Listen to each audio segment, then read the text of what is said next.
না আফসোস নাই, তবে ওইটাই মানে যায় আসবে লাইফে ওইটাকে অ্যাকসেপ্ট করে নিতে হবে, এটাকে মানিয়ে নিতে হবে, সামনের দিকে এগিয়ে যেতে হবে, সেটাই আর কি। আর ভালোর জন্য চেষ্টা করতে হবে, আক্ষেপ করা যাবে না। আক্ষেপ করলে তো মানে আমি ডিমোটিভেটেড হয়ে যাবো, আর আগাইতে পারবো না, নিজে ওর টিকে থাকতে পারবো না। আপনি একজন একাধারে বড় ভাই, একাধারে অভিভাবক, একাধারে বাবা, সবচেয়ে বেশি উপলব্ধি করেন বা উপভোগ করেন কোনটা? সবচেয়ে বেশি এই যে সবাইকে আমি সহযোগী করতে পারি বা সবাইকে সবার জন্য কিছু করতে পারতেছি, এটাই আমার ভালো লাগে আর কি। অভিভাবক, বড় ভাই, ওইটা নিয়ে খুব বেশি প্রাউড ফিল করি না। প্রিয়তমাকে না বলা এমন কোনো কথা আছে?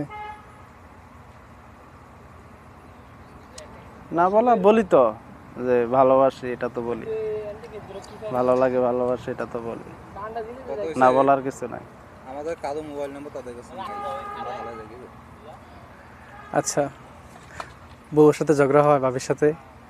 হ্যাঁ, কথা কাটাকাটি হয়, তবে লজিক বুঝতে চায় না, ইমোশনাল বেশি। আমার লজিক বুঝতে চায় না।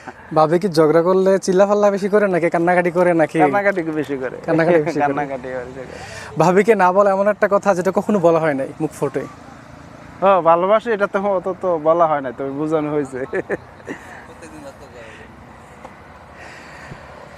ওই সবাই যেভাবে বলে এভাবে বলা হয়েছে আর কি।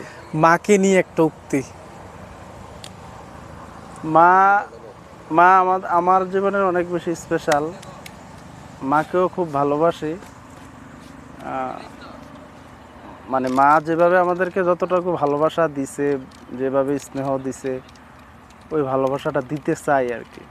আপনার কি মনে হয় যে আপনি যদি সায়েন্সে পড়তেন বা ইন্টার কমপ্লিট করার পর চাকরি পেতেন, জীবনটা অন্যরকম হতে পারতো? মনে হয় অন্যরকম হতে পারতো, মানে যা আছে লেখা তা আয়ত্ত হবে, হয়তো চেষ্টা করতে পারতাম আর কি। কিন্তু আসলে ভাগ্যে যেটা থাকে ওইটাই হবে। হয়তো চেষ্টা করতে পারতাম ডিফারেন্ট আরও বেশি। দিন শেষে এখানেই আসা লাগতো, আর এখানেই অনেক ভালো ভালো ছেলেফেলে, আমি যেই কর্মস্থলে আছি এখানে অনেক ভালো ছেলেফেলে আছে, করতেছে। দেখা গেছে বিশ্ববিদ্যালয় থেকে লেখাপড়া করেও এখানে চাকরি করতেছে। বাংলাদেশ ছাড়া প্রিয় একটা দেশ? প্রিয় দেশ আমি তো ওইভাবে বিদেশ যাওয়া হয় নাই, আমি কীভাবে বলবো। তবু স্বপ্নের দেশ? স্বপ্নে আমার কাছে ফিনল্যান্ড মানে মনে হয় যে ওই জায়গায় যাইতে পারলে ভালো লাগতো আর কি।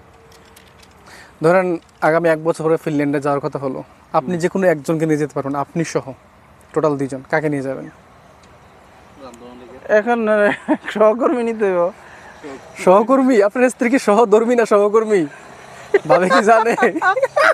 এখন সহকর্মী ভাই, সহধর্মী বলা যাবে না তো এখানে। এখন ওই যে কাজ টাজ করে দেয় ও জায়গায় অন্তত এটার জন্য নিতে হবে। ধর্মী করলে তো বলবেন যে মা ভক্ত না বউ ভক্ত, সহকর্মী বলতে হবে আর কি। মানুষকে মোটিভেট করার জন্য এমন কোনো লাইন আছে আপনার কাছে যেটা বারবার শোনাতে ইচ্ছা করতেন? মানে বলতে ইচ্ছা করে?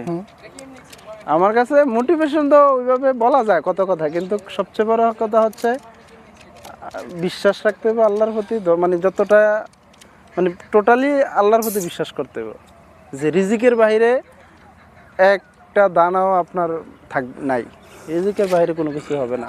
চেষ্টা করতে তাই না, আল্লাহ ভরসা, নিজেকে শান্ত রাখতে হবে।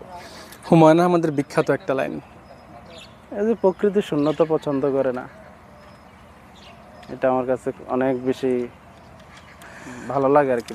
আপনি মাঝে মাঝে আমাদের কাছে বলতেন যে পুরনো প্রেমের ক্ষত এখনো শুকোয়নি, নতুন প্রেম এসেছে অতীত ভোলাতে, আমি সোজা সাপটা বলে দিয়েছি, এ গৃহে আজীবন প্রেম নিষিদ্ধ। এটা কি মনে পড়ে না বিয়ের পর? না, প্রেম নিষিদ্ধ আমি এটা বলি নাই কখনো, তবে পুরনো ক্ষত বলতে পারি না, এটা ঠিক আছে। কিন্তু দেখি ভাবি জানে?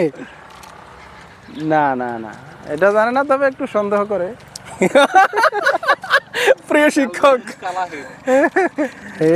তোলা তো লেগেছে হইতেছে। ভাবি কি প্রিয় শিক্ষক? প্রিয় শিক্ষক,